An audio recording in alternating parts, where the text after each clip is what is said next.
Welcome sa last part ng ating series na Bati na Tayo, Kakampi for Life. Para sa mga batang 90s na malimit naghahabulan noon sa kalsada, hindi maiiwasan ang away kapag naglalaro. Matapos ang iyakan, maya-maya ito ang maririnig natin, "Uy, bati na tayo." Hindi magtatagal at magsisimula ng muli ang laro nang parang walang nangyari. Kung ganon nga lang din kadaling sabihin, bati na tayo sa bawat diskusyong nagaganap sa mga mag-asawa. It could have saved many marriages. The Bible reminds us that we should forgive just as God forgave us.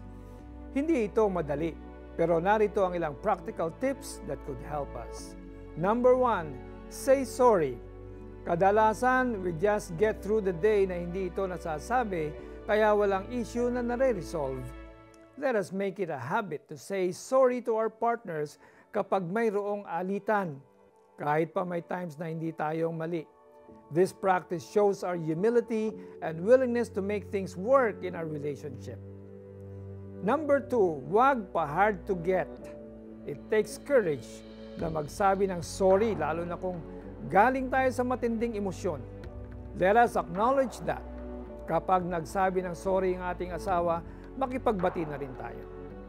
Number 3, magkakampi kayo dahil walang sinuman ang makapaghihiwalay sa pinag-isa ng Diyos. Ibig sabihin, ang asawa natin ang kakampi natin for life. It should not be you and your spouse against each other. Instead, it should be you two against the problem. Number 4, lay your battle plan. Kapag good mood kayong mag-asawa, magandang pinag-uusapan ninyo ang apology language ng bawat isa. Halimbawa, gusto ni Mr. ng hug after ng conflict para mapacify siya. This way, alam ni Mrs. kung paanong mas mapapabilis ang pagbabati nila ni Mr. when the time arises. Let's pray. Panginoon, salamat po na sa kabila ng mga pagkakamali ko, handa kayong laging magpatawad. Teach me, O Lord, to forgive and understand my spouse just like you.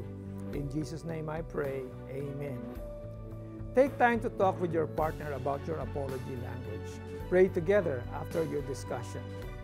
Sa halip maging mabait kayo at maawain, magpatawad kayo sa isa't isa tulad ng pagpapatawad sa inyo ng Diyos dahil kay Kristo.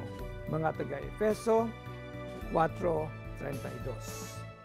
Don't forget to tune in again tomorrow for more inspiring messages from God's Word.